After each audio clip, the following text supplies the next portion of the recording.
Hi guys, it's Lynn here. Hope you're having a blooming lovely day. Now today guys, I'm going to be talking to you about how you can care for Christmas and Thanksgiving cactus, Schlumbergera.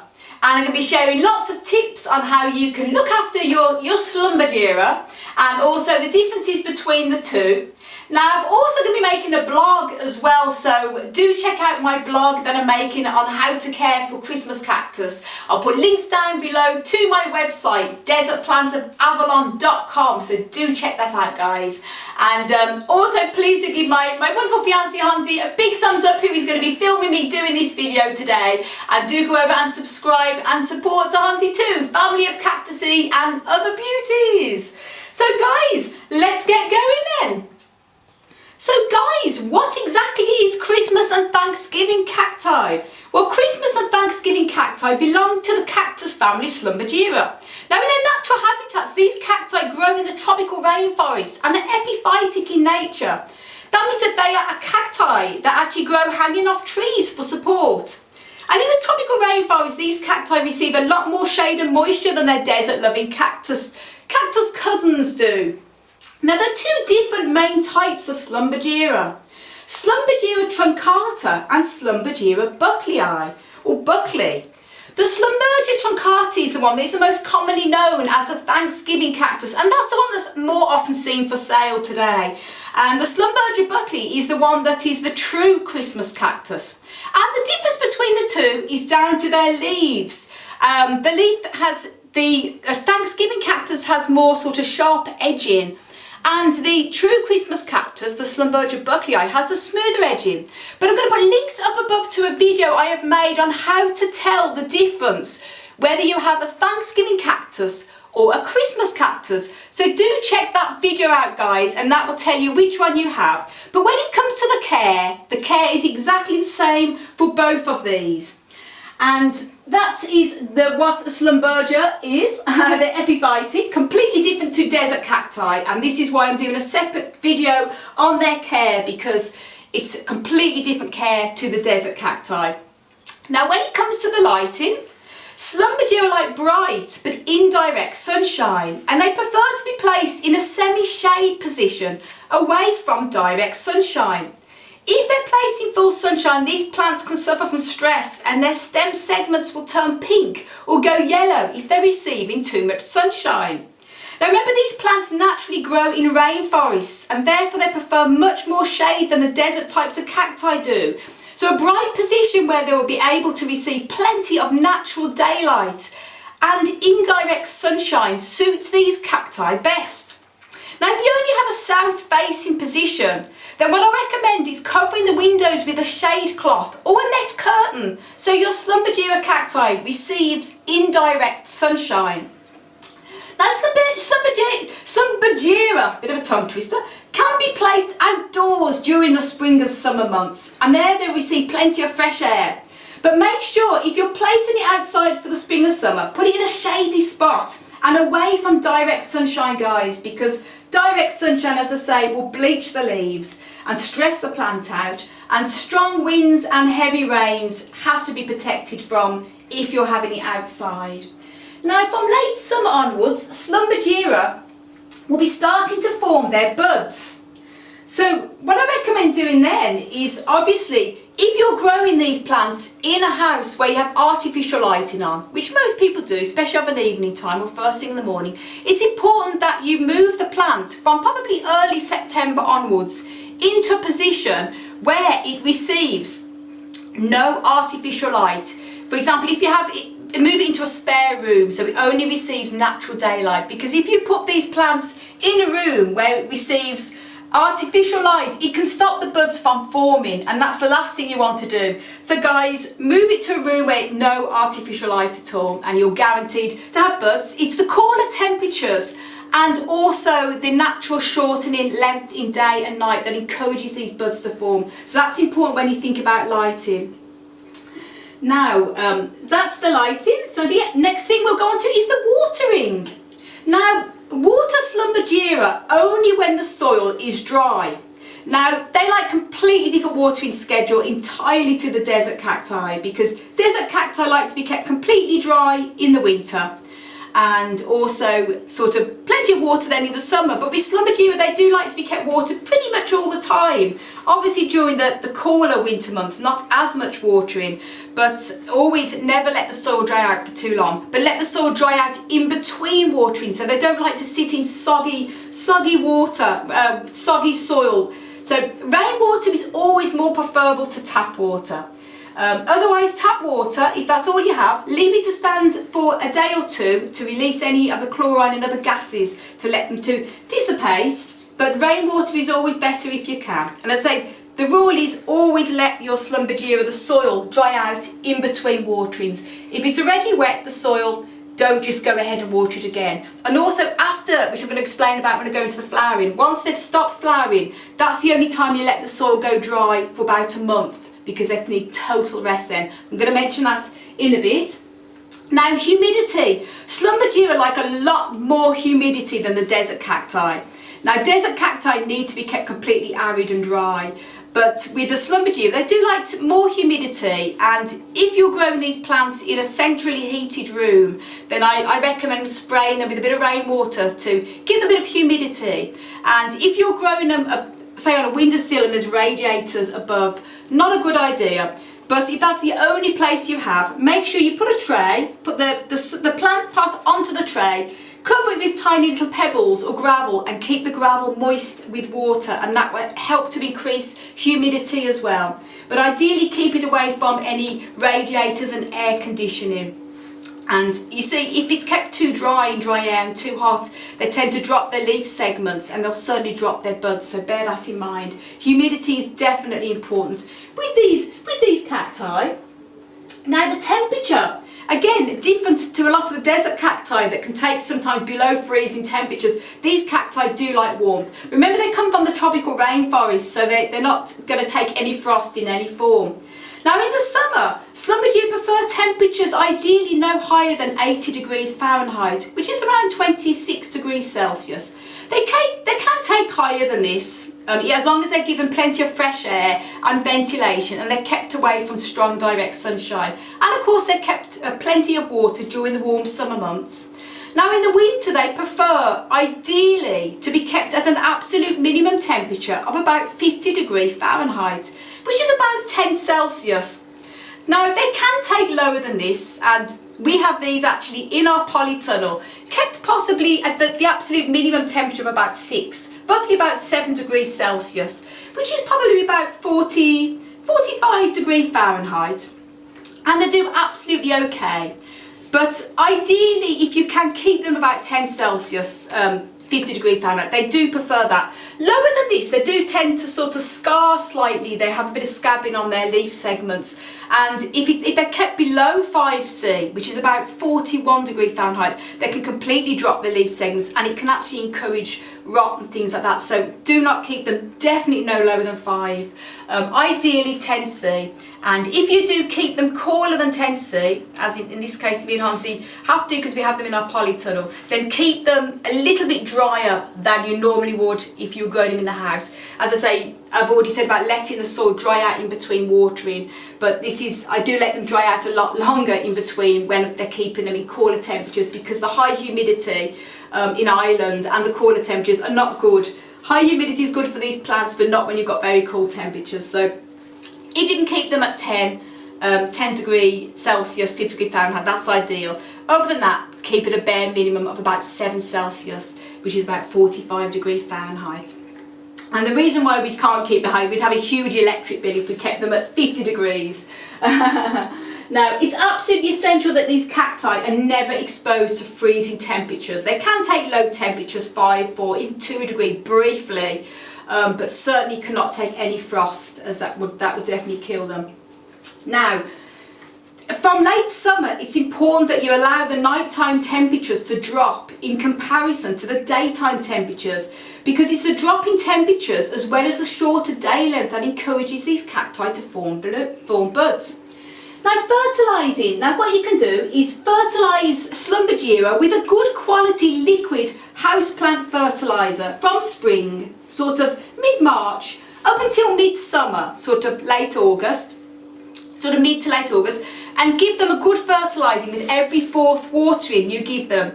Stop fertilising from late summer because the buds are starting to form and there's really no need to fertilise then. The energy is going to be going towards the buds. If you've given the plant plenty of fertiliser, it's been kept well watered, it should form buds pretty good like that. Now with the soil to pot them up with, now it's important that a well draining soil mix is used with Schlumbergera cacti, as they like to grow naturally hanging from trees where they would have lots of aeration.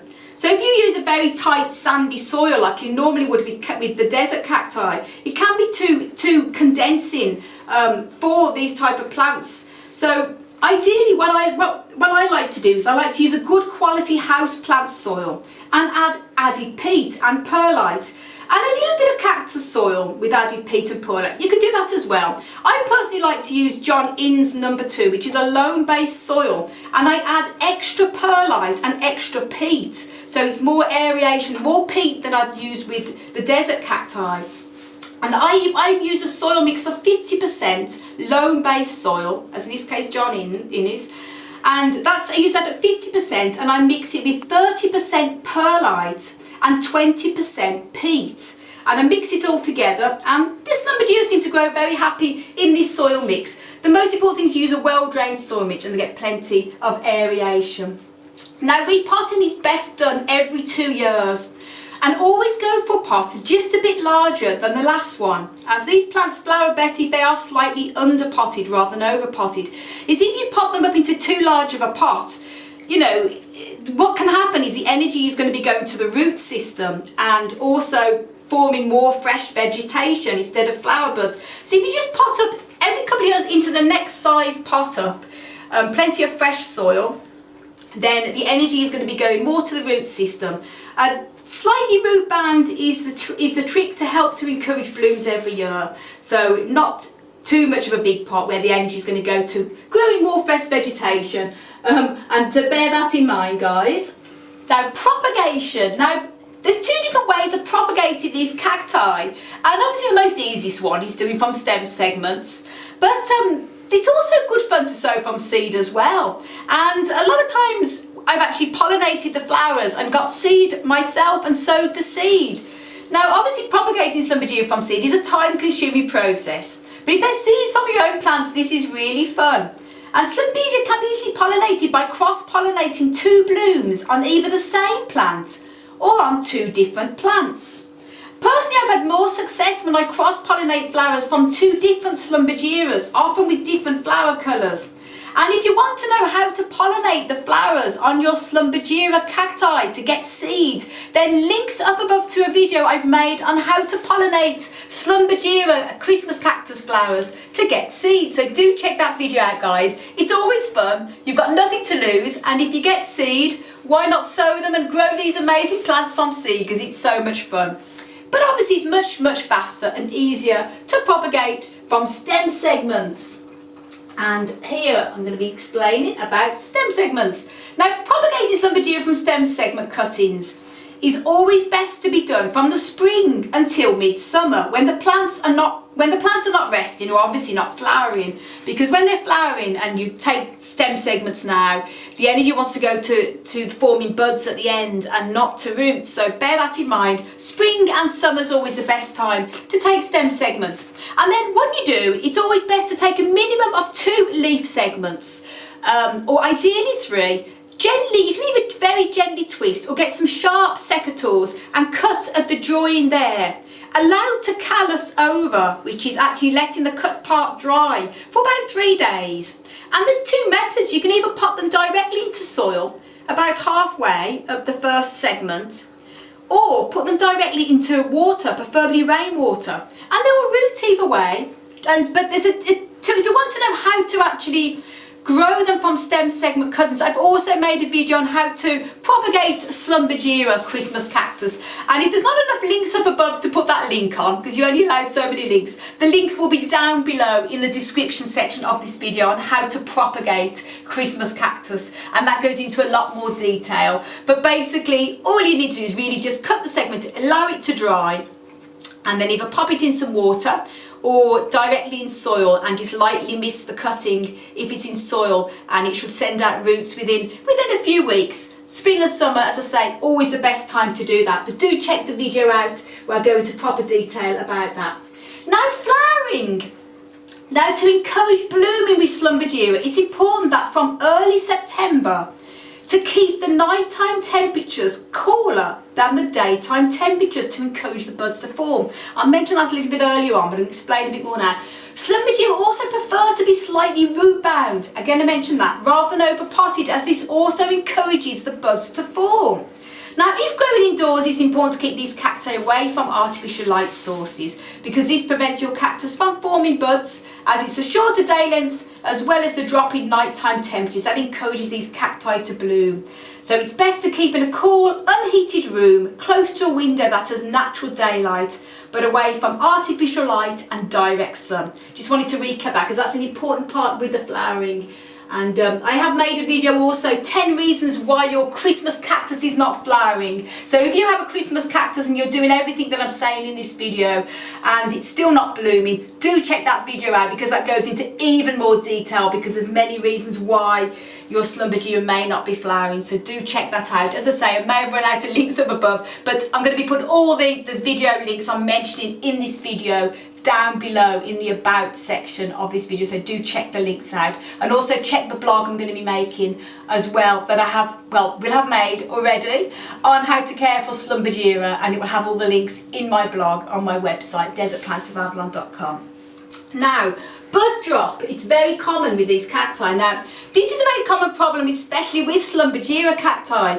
And it's so common that people often buy a Schlumbergera full of buds in the supermarket or garden shop, only to find the buds all drop off a few days later. Very annoying. Now, the main cause of bud drop is a newly purchased Schlumbergera, because it's a shock to the plant. Remember, it's been grown probably in a large commercial nursery, often in another country entirely, and almost certainly grown under strong artificial lights and extra heat for fast selling, because these nurseries just want to sell these plants fast. You often see them for sale in October when they're not really meant to be flowering until at least the November, but it's all for quick sell.